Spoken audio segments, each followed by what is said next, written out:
Salut la famille. Lorsqu'on veut réussir un projet agro-pastoral ou alors un projet d'élevage de porc, quels sont les points clés sur lesquels vous devez vous baser pour réussir votre projet? Dans cette vidéo, je me propose de vous donner quelques astuces clés qui peuvent vous permettre vraiment de réussir vos différents projets agro-pastoraux ou agro-pastoraux.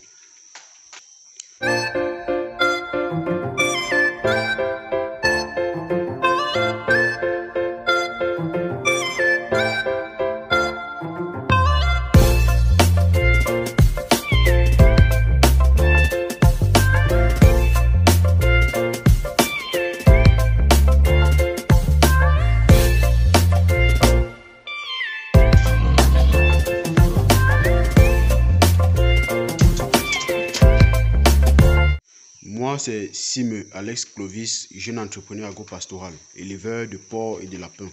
Sur cette chaîne, nous parlons d'élevage, d'agriculture, d'agro-business. Nous vous donnons des astuces sur la vente. Nous vous partageons des astuces liées à l'élevage. Nous partageons des astuces déjà expérimentées afin que vous ne puissiez plus passer par les mêmes erreurs par lesquelles nous sommes passés quand on débutait. Quelques points clés pour la réussite de notre élevage. Le premier point clé, je vais toujours le répéter, c'est la construction des loges. Lorsque vous ratez vos loges, ça va vous impliquer plein d'autres choses. Donc, lorsque vous confectionnez vos bâtiments, assurez-vous que les pentes soient bien respectées. C'est un facteur clé dans la réussite de votre projet, surtout en élevage de porc. Parce que beaucoup vont se dire qu'ils vont pousser les urines avec le balai. Je vous assure, c'est super compliqué quand c'est dans le cas pratique. Mais quand c'est dans le sens théorique, vous avez tous les espoirs. Mais dès que vous arrivez dans la pratique, ça devient super compliqué. Parce que s'il arrive que vous voulez laver les loges et que vous vous mettez avec un seau d'eau ou un tuyau, ça devient vraiment compliqué. Donc, de grâce, lorsque vous construisez vos loges, faites les pentes au sol comme même si le porc urine n'importe où dans la loge. Je dis bien n'importe où, peu importe le point où le porc urine, ça doit se retrouver à la sortie et sortie de la loge. Maintenant, pour optimiser vos loges, vous pouvez mettre les sorties d'eau dans les angles.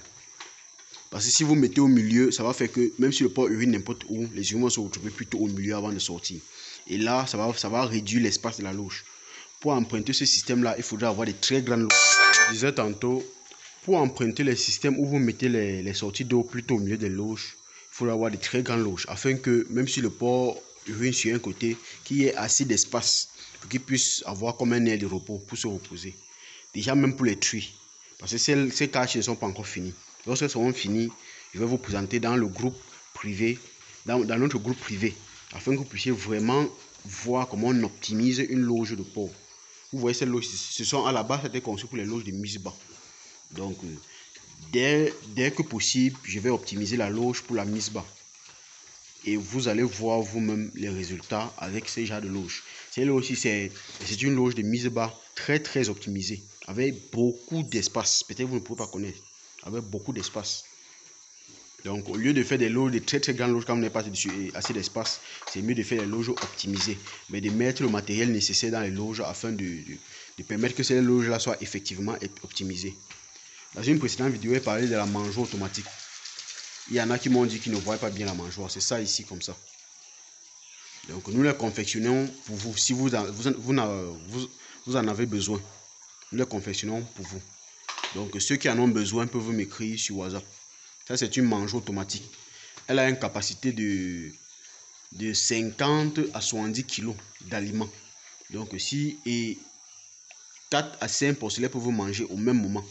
Donc, si vous avez une loge, par exemple, que vous pouvez mettre 20 porcelets, ils peuvent se nourrir dedans. Avec 60 kg d'aliments qui est à l'intérieur, vous pouvez facilement venir juste nettoyer les défections ou alors les selles des animaux. Les urines, vous voyez bien où la loge est disposée. Donc, ça permet que même si le porc urine n'importe où dans cette loge-ci, ça va se retrouver là-bas. Et là, ça permet que il y a une bonne air qui est toujours sec. Il y a une bonne surface qui est toujours sec. Là, les porcs ont assez d'espace. Cette partie-là qu'on a prévue là-bas, c'est au cas où peut-être il y a un problème avec la pompe ou il y a un problème avec l'eau. Là, on peut juste mettre d'abord l'eau là-bas. Ou aussi un problème avec les pipettes. On peut juste d'abord mettre l'eau là-bas en attendant qu'on repart les pipettes. Donc, c'est juste au cas où. Mais tant qu'il n'y a pas un petit problème, on a nos mangeoires automatiques et on a nos pipettes de l'autre côté. Donc, les ports presque là, même si l'eau sort comment, ça se retrouve directement à la sortie d'eau, ça part. Avec ce système, si vous êtes tranquille, vous n'êtes pas obligé de ramasser les défections, aller dehors avec. Après le bâtiment, nous avons un autre point clé qui est très important, c'est l'alimentation. L'alimentation est l'un des points clés très importants pour réussir vraiment vos projets agro-pastoraux et projets porcins en particulier. Lorsque vous formulez vos aliments, il faut vous assurer qu'elle vous permet en même temps, que cet aliment soit en même temps disponible, en même temps nutritif et en même temps moins coûteux. Donc il faudrait qu'une alimentation bien faite pour vos animaux ait ces trois éléments-là. Disponible, moins coûteux et permet une rapide de croissance. Là, ça permet que quand vous appliquez ces formules alimentaires ou alors ces alimentations, vous pouvez avoir des porcs de 5 mois à 100 kg. 5 mois, 2 semaines à 100 kg. Donc 165 jours avec les porcs de 100 kg dans votre ferme. Là, c'est aussi, et comme je vous disais tantôt, les facteurs que je vais citer ici qui sont clés sont tout ensemble liés. Si le bâtiment est mal fait et que vous avez une meilleure formule, vous risquez de ne pas avoir des meilleurs résultats. Vos résultats seront un peu atténués. Si vous avez des meilleurs bâtiments, vous n'avez pas des meilleures formules, votre bâtiment sera, votre réussite sera toujours un peu atténuée. Donc, il faudra regrouper et la construction et l'alimentation et le facteur que je vais citer tout à l'heure là. C'est ces ensembles de trois facteurs qui vont vraiment faire en sorte que la réussite de votre projet soit optimale et exponentielle. Nous, avec notre concept, nous on veut faire une ferme qui sera, il peut dire à 80% autonome. 80% autonome, qui n'est pas nécessairement besoin d'une intervention humaine afin de réussir. Donc, que l'intervention humaine soit le moins possible. Donc, sur le deuxième facteur, nous parlions de la disponibilité des ingrédients, la qualité nutritive et le coût de production. Si vous avez ces trois facteurs-là pour vos ingrédients, vous savez que votre formule alimentaire est la meilleure. Bon. Parlant du troisième cas, nous avons la prophylaxie ou alors la gestion des médicaments dans la ferme. C'est aussi un point très clé. Donc, pour bien réussir votre projet agro-pastoral, il est très important de savoir comment suivre vos animaux. De faire les traitements à temps et de façon optimale. Je vais prendre l'exemple du cas des antibiotiques, l'utilisation des antibiotiques. Ce que vous ne savez pas, c'est que les antibiotiques viennent réduire la croissance de vos animaux ou alors viennent ralentir la croissance de vos animaux. Donc, vous devriez tout faire pour réduire l'utilisation des antibiotiques dans votre ferme. Vous devriez tout faire. Et cela passe par la qualité de l'alimentation et la qualité du bâtiment. Et la qualité de la prophylaxie.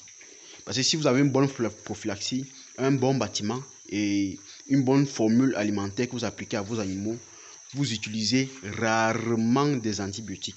Parce que les antibiotiques, c'est une charge supplémentaire pour un producteur ou un éleveur. C'est une charge supplémentaire. Donc, pour éviter alors que vous ne faites cette charge supplémentaire-là, vous devez faire ce dont il a été dit tout à l'heure là. La prophylaxie, c'est quoi? C'est de faire en sorte que vos animaux soient de façon immunitaire toujours optimale.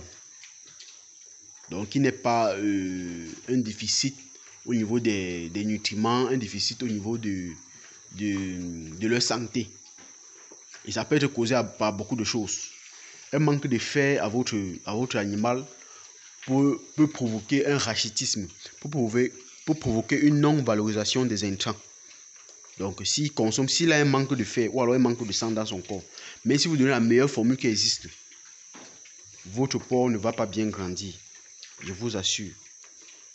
Et l'aliment contient une partie de fer. L'autre partie doit être compensée avec les additifs que vous allez lui donner, afin qu'elle soit en bonne santé. Donc, avec ces 3 piliers-là, si vous les respectez et vous savez comment les juger, comment les implémenter à juste titre, je vous assure, vous aurez des meilleurs porcs dans votre ferme.